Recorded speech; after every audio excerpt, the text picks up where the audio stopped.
Hari ini kami berdoa, biarlah kami tahu, biarlah hati kami boleh terbuka oleh kebenaran firman Tuhan. Biarlah kami punya hati seperti hati Yesus. Biarlah kami bisa mengerti hati Bapa yang baik, supaya hati kami bisa terbuka untuk sesama kami. Berkati setiap kami yang ada di tempat ini, ataupun yang ada di rumah ketika mendengarkan live streaming ini Tuhan. Biarlah Tuhan berbicara kepada setiap kami. Dan juga hamba yang menyampaikan kebenaran firman-Mu, biarlah Tuhan boleh memakai. Di dalam nama Tuhan Yesus Kristus kami berdoa. Amin. Silakan duduk, saudara-saudara jemaat yang dikasihi Tuhan. Kita akan berbicara tentang unchurched spirituality.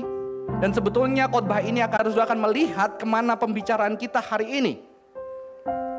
Dan mungkin ketika kita berbicara tentang unchurched, kita berbicara itu sesuatu yang bukan, sesuatu yang di luar kita, sesuatu yang tidak terhubung, sesuatu yang tidak terkoneksi dengan kita, sesuatu yang mungkin tidak ada bersama dengan kita. Dan mungkin kita langsung memikirkan bagaimana kita memenangkan mereka, bagaimana kita menginjili mereka, bagaimana kita bisa melayani mereka. Mungkin kita memikirkan bagaimana program-program yang akan kita laksanakan di Sing ini. Kita memikirkan apakah gereja kita cukup menjangkau mereka. Mungkin itu yang ada di pikiran kita ketika kita berbicara tentang unchurched spirituality. Tetapi hari ini saya akan mencoba mengajak kita melihat dan lebih dalam lagi memikirkan topik ini. Saudara-saudara, apa itu unchurched? Menurut kamus Webster, Merriam-Webster dikatakan bahwa unchurched adalah not belonging to or connected with a church. Unchurched adalah sesuatu yang tidak menjadi milik atau tidak merasa memiliki atau tidak terkoneksi dengan yang namanya gereja. Ya. Unchurched berbicara orang-orang yang tidak terhubung, mungkin mereka tidak connect dengan kita nggak connect dengan mereka, atau juga mereka tidak merasa bagian dari gereja. Ya. Dan ketika kita berbicara tentang unchurched, ada dua jenis unchurched. Yang satu de-churched dan purely unchurched.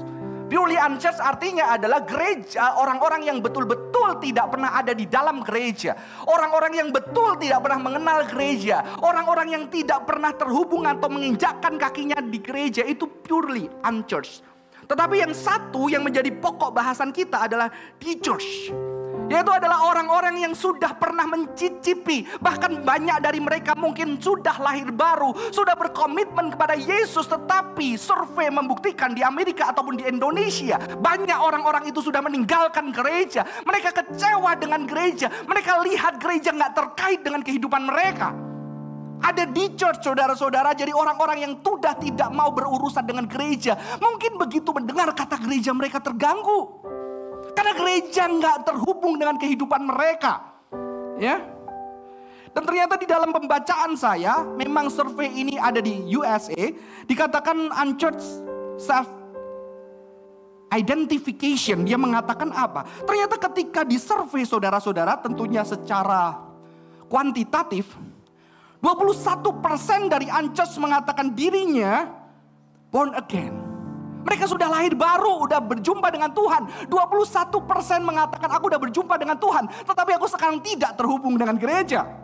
Dan saya tahu ini juga mulai banyak di luar sana. Ini mulai banyak di Indonesia dan di Jakarta. Banyak teman-teman kita kalau ditanya, Kristen tetapi aku tidak mau dengan gereja. Gereja tidak asik, gereja nggak asik, gereja tertutup, gereja tidak bisa menerima orang lain, gereja nggak ada kasih, gereja penuh dengan politik. Saudara-saudara, 21% menyatakan diri Pentakosta karismatik. 21% mengatakan aku dulu Pentakosta karismatik, saudara-saudara. Dan 26% menyatakan on a quest for spiritual truth. Mereka mencari, bergumul. Jadi jangan berpikir orang yang di luar kita nggak spiritual. Maka hari ini ada istilah spiritual but not religious. Aku spiritual tapi aku gak religius. Kenapa? Karena agama menghasilkan peperangan, agama menghasilkan perpecahan, agama menghasilkan kebencian, agama tidak bisa memeluk sesamaku, agama memisahkan. Maka mereka mengatakan aku mencari spiritual life, aku sedang mencari itu, terus mencari dan gak berhenti. Jangan-jangan justru kita yang sudah berhenti mencari apa itu makna spiritualitas. Dan 30% mendeskripsikan dirinya sebagai a deeply spiritual. 34% bilang aku sangat spiritual dalam banget. Tapi mereka gak mau terhubung sama gereja. Padahal mereka pernah di gereja. Saudara-saudara, saya akan lanjutkan. 41% mengatakan bahwa their religious faith is very important. Iman mereka sangat penting untuk kehidupan mereka. Ini adalah orang-orang di luar gereja. Ya. Yang 51% actively seeking something better spirituality. Dia cari secara aktif. Dia bisa dengar podcast dari agama-agama apapun. Dia bisa cari dengan membaca buku. Tapi dia gak mau ke gereja. Dia bisa koleksi banyak buku dari berbagai aliran gereja. Tapi dia tidak mau ke gereja. 62% consider themselves to be Christian. Aku orang Kristen. 65% define themselves as spiritual people. Jadi saudara-saudara lihatlah. Jadi apakah unchurched perlu diselamatkan? Apakah kita lebih baik dari mereka? Atau jangan-jangan siapa itu unchurched, saudara-saudara? Tapi sebelumnya saya ajak kita membaca kebenaran firman Tuhan. Kita buka Lukas 15 ayat 11 sampai 32. Lukas 15 ayat 11 sampai 32. Saya akan bacakan buat kita. Yesus berkata lagi, ada seorang mempunyai 2 anak laki-laki. Kata yang bungsu kepada ayahnya, "Bapa, berikanlah kepadaku bagian harta milik kita yang menjadi hakku." Lalu ayahnya membagikan harta kekayaan itu di antara mereka. Beberapa hari kemudian anak bungsu itu menjual seluruh bagiannya itu lalu pergi ke negeri yang jauh. Di sana ia memboroskan harta miliknya itu dengan hidup berfoya-foya. Setelah dihabiskannya semuanya, timbullah bencana kelaparan di dalam negeri itu dan ia pun mulai melarat. Lalu ia pergi dan bekerja pada seorang majikan di negeri itu. Orang itu menyuruhnya ke ladang untuk menjaga babinya. Lalu ia ingin mengisi perutnya dengan ampas yang menjadi makanan babi itu. Tetapi tidak seorang pun yang memberikannya kepadanya. Lalu ia menyadari keadaannya, katanya, "Betapa banyaknya orang upahan Bapakku yang berlimpah-limpah makanannya. Tetapi aku di sini mati kelaparan. Aku akan bangkit dan pergi kepada Bapakku dan berkata kepadanya, Bapa, aku telah berdosa terhadap surga dan terhadap Bapa. Aku tidak layak lagi disebutkan anak Bapa. Jadikan aku sebagai salah seorang upahan Bapa." Maka bangkitlah ia pergi dan pergi kepada bapaknya. Ketika ia masih jauh, ayahnya telah melihatnya, lalu tergelaklah hatinya oleh belas kasihan. Ayahnya itu berlari mendapatkan dia, lalu merangkul dan mencium dia. Kata anak itu kepadanya, "Bapa, aku telah berdosa terhadap surga dan terhadap Bapa. Aku tidak layak lagi disebutkan anak Bapa." Tetapi ayah itu berkata kepada hamba-hambanya, "Lekaslah, bawa kemari jubah yang terbaik. Pakaikanlah itu kepadanya dan kenakanlah cincin pada jarinya dan sepatu pada kakinya." Maaf saudara-saudara. "Dan ambillah anak lembu tambun itu. Sembelihlah dia dan marilah kita makan dan bersuka cita. Sebab anakku ini telah mati dan menjadi hidup kembali. Dia telah hilang dan dapat kembali." Maka mulailah mereka bersukaria. Tetapi anaknya yang sulung berada di ladang, dan ketika ia pulang dan dekat ke rumah itu, ia mendengar bunyi seruling dan nyanyian tari-tarian. Lalu ia memanggil salah seorang hamba dan bertanya kepadanya, "Apa arti semuanya itu?" Jawab hamba itu, "Adikmu telah kembali dan ayahmu telah menyembelih anak lembu tambun karena ia mendapatkannya kembali dengan sehat." Maka marahlah anak sulung itu dan ia tidak mau masuk. Lalu ayahnya keluar dan berbicara dengan dia. Tetapi dia menjawab ayahnya, katanya, "Telah bertahun-tahun aku melayani Bapa dan belum pernah aku melanggar perintah Bapa. Tetapi kepadaku belum pernah Bapa memberikan seekor anak kambing untuk bersuka cita dengan sahabat-sahabatku. Tetapi baru saja datang anak Bapa yang telah memboroskan harta kekayaan Bapa bersama-sama dengan pelacur-pelacur. Maka Bapa menyembelih anak lembu tambun itu untuk dia." Kata ayahnya kepadanya, "Anakku, engkau selalu bersama-sama dengan aku. Dan segala kepunyaanku adalah kepunyaanmu. kita patut bersukacita dan bergembira karena adikmu telah mati dan menjadi hidup kembali. Ia telah hilang dan didapat kembali. Saudara, who is the unchurched? Who are the unchurched? Siapakah unchurched itu, saudara? Kamus tadi mengatakan not belonging to or connected with a church. Orang-orang yang tidak merasa dimiliki atau memiliki dan terhubung dengan gereja. Dan kalau kita melihat pembacaan firman Tuhan tadi, kita mungkin berpikir unchurched adalah anak yang hilang ini. Anak bungsu yang meminta seluruh kekayaan hartanya, dan itu sungguh tidak sopan karena ayahnya masih hidup. Dan dia pergi meninggalkan ayahnya, dan dia meninggalkan keluarganya, dan dia menghabiskan seluruh hartanya. Dia berfoya-foya, dia pergi dengan pelacur, dia habiskan semuanya. Mungkin kita mengatakan itu unchurched. Kita mengatakan teman-teman kita yang gak pernah datang ke gereja, teman-teman kita yang hidupnya hancur, terus ke Holy Wings, mungkin kita mengatakan mereka itu unchurched. Kita enggak, kita ada orang-orang di dalam gereja. Mereka-mereka yang di luar sana, yang bahkan mungkin mereka malu ketika datang ke gereja. Saya ingat sekali ketika SMA saya punya banyak teman yang selalu rokokan, pakai obat, minum, saudara-saudara. Dan ketika saya bilang yuk ke gereja, enggak Johan, kenapa? Hidupku belum baik. Hidupku belum baik, aku gak mau ke gereja, aku gak mau. Hidupku masih hancur, aku gak mau ke gereja. Saya bilang justru gereja tempat buat kamu. Emang gue kebagusan dari kamu? Emang gue lebih baik dari kamu? Tidak.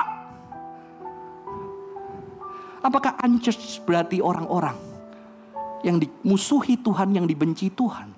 Tapi kalau kita melihat kisah ini, unchurched spirituality, justru ketika kita melihat anak bungsu ini, dia berkata, aku akan bangkit dan pergi kepada Bapakku, dan berkata kepadanya, Bapa, aku telah berdosa kepada surga dan kepada Bapa. Aku tidak layak lagi disebut anak, jadikanlah aku seorang upahan. Saudara-saudara, tidak semua unchurched itu banyak. Tetapi saya menemukan di luar sana ada orang-orang yang malu, yang tidak mau datang ke gereja. Mereka adalah orang-orang yang sungguh bergulat dengan hidupnya, bergulat dengan penderitaan, bergulat dengan hancuran, bergulat dengan air mata, dan bergulat dengan kasih Tuhan. Mereka adalah orang-orang yang menangis seperti kita, atau mungkin kita yang tidak menangis tentang kasih Tuhan.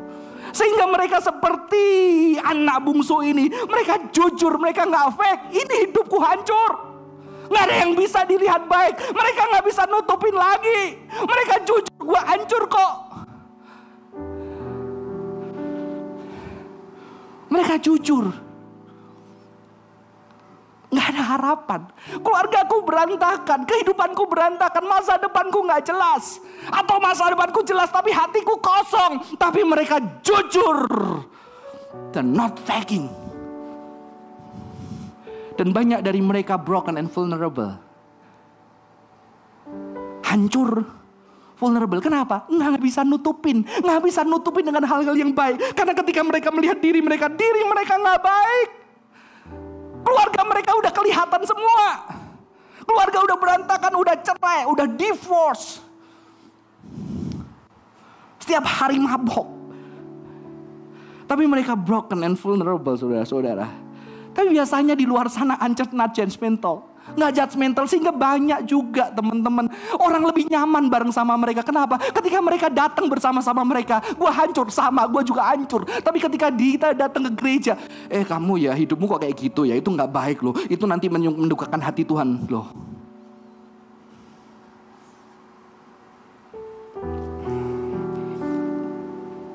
Saya bertahun-tahun sejak kecil di gereja.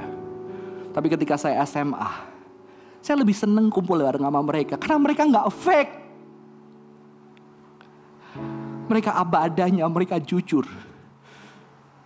Dan ketika menceritakan penderitaan orang yang dialami mereka, mereka jujur, mereka gak fake. Dan inilah unchurched spirituality yang saya jumpai di dalam pelayanan saya. Jujur, broken, vulnerable, not judgmental, saudara-saudara. Saya punya om, hidupnya berantakan. Tapi dia dulu ke gereja. Waktu remaja pemuda dia ke gereja. Dia punya seorang tokoh hamba Tuhan favorit pemuda pada waktu itu. Tetapi karena politik gereja, Akhirnya hamba Tuhan ini dipindahkan jauh. Sehingga akhirnya banyak anak-anak muda yang dimenangkan hamba Tuhan ini pergi. Dia gak mau ke gereja. Sampai mereka menikah, sampai mereka punya anak. Dan dia tidak pernah ke gereja. Dia free sex, dia judi, dia drugs, sabu-sabu. Bahkan celakanya ngajak anaknya. Jadi kalau sabu bareng sama anak. Tapi anehnya, setiap ada hamba Tuhan di gereja minta tolong diberesin sumurnya, beresin pompa air yang macet, dia selalu datang dengan semangat. Dia nggak masuk ke gedung gereja, dia tidak ikut beribadah, dia datang selamat, dia semangat, nggak mau dibayar, dia beresin semua yang rusak-rusak di gereja. Sehingga pendeta itu waktu Ibu Gembala ngomong sama saya, ini ommu itu luar biasa. Memang dia nggak mau ke gereja, mereka nggak ibadah, tapi saya melihat ada sesuatu yang luar biasa dalam hidupnya. Dan Ibu Gembala ini luar biasa, bisa melihat hati orang di tengah kehancurannya. Dia selingkuh, dia ninggalin anak dan istri. Dan suatu hari saya ketemu anaknya nggak pernah ke gereja. Waktu kecil nggak ngerti Alkitab apa, bucak Mazmur, mas ini apa, mas siapa gitu ya. Dia cari. Suatu hari saya bilang, lu sayang deh sama papa lu. Dan dia buka, dia kerja di desa dulu, persewaan VCD bajakan ya. Dia pergi ke kampung-kampung, dia sewain VCD, dia dapat uang. Yuk kasih hadiah papamu. Dia beliin papanya hadiah yang pertama kali di rumah istri simpanannya. Dia buka hadiah itu, dia beliin, dia ajak saya pilihkan, dia tanya ukurannya, dia ukur sepatu ayahnya. Dan ketika di rumah saya dia bungkus. Saudara tahu zaman dulu ada sepatu mereknya Homiped. Itu kalau di desa terkenal banget, kalau Anda pakai itu udah keren. Gak ada Nike zaman itu, Alvin tahu ya. Semarang deket sama Blora. Saudara kata dia beli itu, terus dia bilang, ini tulisan apa kok? Tulisin ayat apa? Tebel banget, bingung buka Alkitab saudara-saudara. Ini apa? Terus saya coba cariin, coba buka Mazmur gini-gini. Dia buka Mazmur, di mana kok tolong gitu ya. Dia nggak ngerti baca Alkitab, dan ketika dia buka, dia tulis dengan tangannya dan dia bawa. Saya bonceng naik sepeda motor ke rumah om saya, ke papanya, dan di situ papanya sedang terbaring tertidur. Dan dia bilang, papanya sakit ternyata. Dia bilang kepada wanita simpanan papanya, boleh tahu papa di mana? Papa di kamar. Dan dia, papa di kamar. Terus dia bilang apa? Pa, happy birthday. Papa sakit. Dia gak berani beranjak deket ranjang papanya. Papa sakit. Pa, pulang yuk. Biar aku rawat papa. Di situ saya menangis seperti anak kecil. Saya bilang, belum, datang sana. Dia kasih hadiahnya.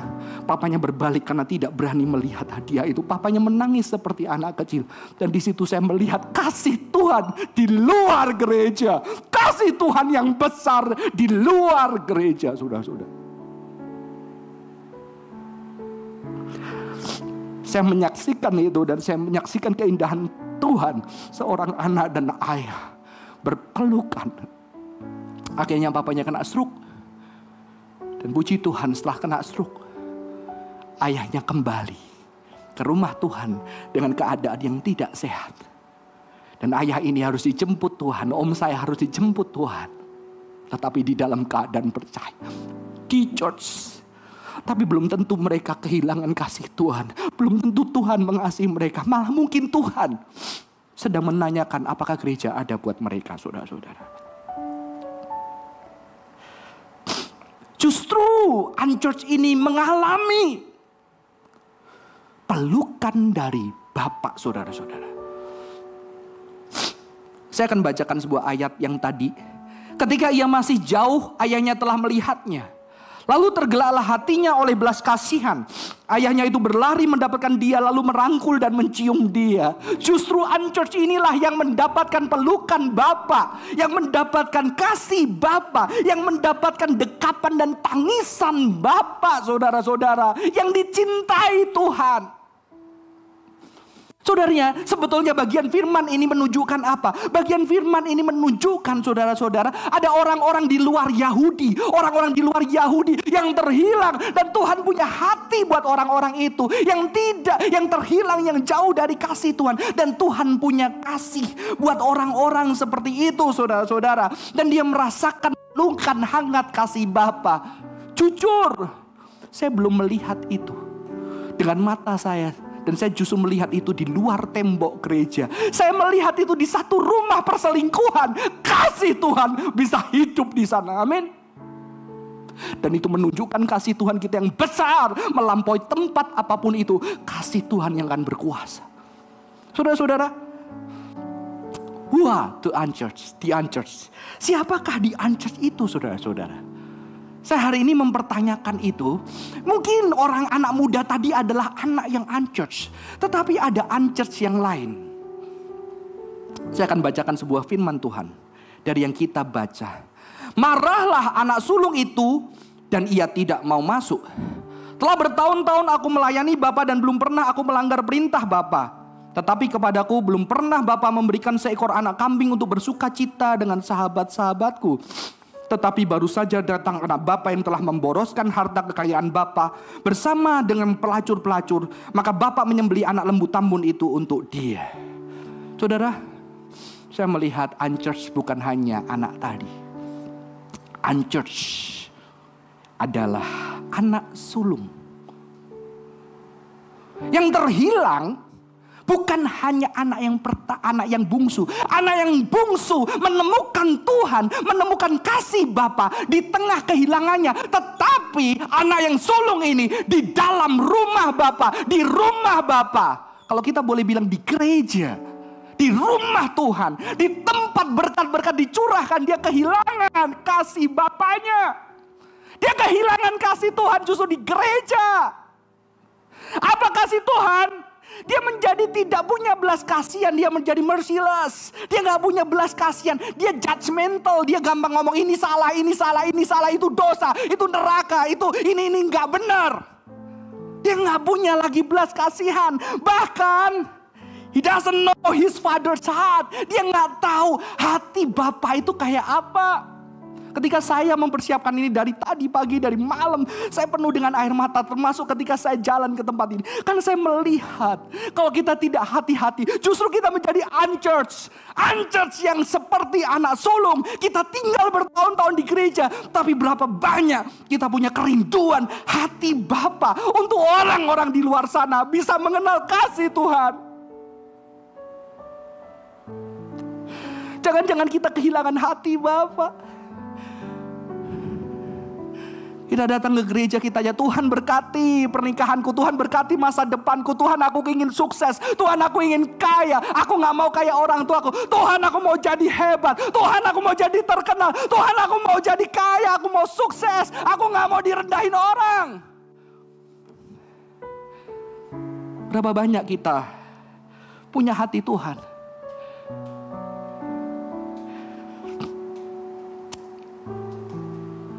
Beberapa malam yang lalu anak saya tidur sama saya, Iyo. Dia banyak lihat anak-anak datang dan ngobrol sama saya. Pak, boleh gak aku jadi terapis? Bedanya terapis sama konselor apa, Pak? Yang pakai obat-obatan yang mana? Yang konselor apa? Aku gak mau yang pakai obat-obatan, Pak. Aku mau yang nolong. Karena dia lihat papanya melayani anak-anak yang punya penderitaan dan tangisan. Dan dia pengen menjadi itu. Kalau Oci lucu, Pak, nanti kalau besar aku gak mau diputuskan, Pak. Aku yang mau memutuskan. Karena diputuskan sakit. Dia gak mau. Kalau lihat yang anak diputusin, kasihan dia diputusin. Aku gak mau diputusin, aku yang memutusin ya. Dia masih di dalam keterbatasan. Tapi Iyo mengatakan, aku pengen jadi counselor. Saya bilang, ya itulah hati Papa. Papa pengen dan Papa akan bahagia ketika anak Papa bisa Tuhan pakai menjadi berkat buat orang. Papa gak peduli kamu kaya atau miskin. No. Kalau kamu kaya tapi kamu gak punya hati buat orang lain, Papa tidak akan bahagia dengan itu. Papa bahagia ketika hidupmu jadi apapun kamu, ada banyak orang yang mendapatkan berkat dari kehidupanmu. Saudara-saudara, unchurched spirituality, merciless, judgmental, doesn't know his father's heart. Saya tahu teman-teman Sing sudah mulai banyak punya hati. Dan saya bersyukur teman-teman ketika membuka hati, di dalam komunitas kita ada orang-orang yang boleh mengatakan, kok aku belum percaya sama Tuhan. Tapi aku mau diterima di komunitas ini. Ada yang bareng di komunitas kita yang sedang bergumul dengan Tuhan, yang belum percaya dengan Tuhan, yang jujur mengatakan, aku belum merasakan Tuhan dalam hidupnya. Dan kita boleh memberikan ruang di komunitas Sing ini untuk mereka juga boleh datang, mencicipi kasih, walaupun kasih kita terbatas. Orang-orang yang boleh merasakan dicintai, orang-orang yang gak punya teman, boleh kita punya teman di sini, saudara-saudara. Saya rindu komunitas ini menjadi berkat, saudara-saudara. Dan di sini Bapak itu mengatakan seperti ini. Anakku, engkau selalu bersama dengan aku. Dan segala kepunyaanku adalah kepunyaanmu. Segala yang kumiliki ini adalah kepunyaanmu. Kamu bisa pakai apa aja. Ini punyamu. Mengapa engkau marah ketika aku berbuat baik? Ketika hatiku besar kepada adikmu, sesamamu yang lain. Saudara-saudara, saya kutip dari seorang teolog yang mati di tangan Hitler, yang bernama Dietrich Bonhoeffer. Dia bisa pergi dari Jerman. Dia bisa mendapatkan tempat yang bagus karena dia profesor yang hebat. Dia bisa pergi, tapi dia memilih kembali ke Jerman untuk akhirnya mati di tangan Nazi. Dan dia mengatakan seperti ini. The church is the church only when it exists for others. Gereja adalah gereja ketika dia ada untuk orang lain. Saudara dan saya bukan gereja ketika kehidupan kita tidak ada buat orang lain. Siapa di unchurch? Apakah kita unchurch? Apakah ada kerinduan hati yang dalam untuk jiwa-jiwa saudara-saudara? Apakah ada kerinduan kehidupan kita? Bukan hanya cerita kita, tetapi bagaimana orang-orang bisa merasakan berkat dan kasih Tuhan melalui kehidupan kita? Saya akan akhiri dengan sebuah cerita. Ada seorang anak muda yang mendapatkan kabar bahwa ayah dan ibunya bercerai. Saya tidak bisa merasakan. Saya pengen merasakan, tapi ayah dan ibu saya tidak pernah bercerai. Saya pengen ngerasain, karena ketika saya bisa merasakan itu, paling tidak saya bisa jadi teman buat dia. Tapi saya nggak bisa karena saya tidak mengalami itu. Saya hanya bisa jadi teman yang mendengar. Dan saya kagum dengan anak muda ini. Saya kagum dan saya belajar. Ketika dia dapat kabar dari ayahnya, dia ngomong kepada ayahnya, ayah, papa, mungkin kamu suami yang gagal, tetapi kamu papa yang berhasil. Sudah tahu papanya sudah pernah berselingkuh. Tapi ada seorang anak Tuhan yang ketika melihat papanya itu, seorang anak Tuhan yang ketika melihat keluarganya bercerai, dan dia bisa berkata kepada papanya yang sudah pernah selingkuh, papa, kamu papa yang berhasil, kamu tidak gagal menjadi papa. Dan papanya berkata, aku akan belajar jadi papa yang baik. Papanya unchurch, udah gak mau ke gereja bertahun-tahun. Tapi saya melihat kasih Tuhan dinyatakan. Kasih Tuhan yang besar dinyatakan. Dan ketika saya berjumpa dengan anak ini, saya berdoa, saya peluk dia di kafe. Waktu kafe itu mau tutup, saya peluk dia. Saya berdoa, biarlah Tuhan pakai kamu jadi berkat buat orang lain. Dan dia punya kerinduan untuk Tuhan pakai jadi orang-orang. Kocohan gak punya. Saya tidak punya, tidak pernah mengalami hal itu. Dan hari ini banyak orang-orang bercerai di sana. Banyak anak-anak yang kehilangan hati orang tuanya karena bercerai. Ke depan kamu gantian seperti saya mendoakan anak-anak itu. Dan kamu hadir buat anak-anak itu. Dipakai Tuhan secara luar biasa. Saudara, saya percaya. Ketika saya ada di tempat ini bertemu dengan teman-teman. Bertemu dengan saudara-saudara. Saya percaya kita semua Tuhan bisa pakai berkat buat orang lain. Amin. Amin. Saudara, pikirkan hari ini. Kalau kita unchurch, mari kita bertobat. Karena kita gak connect sama church. Karena church harusnya adinya ada buat orang lain. Tapi kita sibuk apa? Kita sibuk ngembangin gereja kita. Kita sibuk ngurusin apa? Puk kita. Kita ngurusin pelayanan kita. Kita ngurusin kayak arisan aja. Tapi gereja ini ada buat apa? Buat orang lain. Buat Anda pergi sana, dimanapun Tuhan kirim, untuk menceritakan kasih Tuhan bagi setiap orang. Saya bersyukur hari ini, saya bahagia beberapa hari ini. Karena saya menemukan juga ada rekan sesama majelis. Ketika dia sesama pernah majelis, saudara. Ketika dia ditawarkan satu pelayanan yang besar. Pelayanan yang besar. Tapi akhirnya sebetulnya pelayanan itu bisa membuat nama dia mungkin jadi naik. Pelayanan yang luar biasa besar. Dan dia bisa menaruh jasa di situ. Tetapi akhirnya dia berdoa dan menolak. Dan jawabannya ketika dia bercerita kepada saya pengen membangun manusia. Saya pengen ada buat orang lain.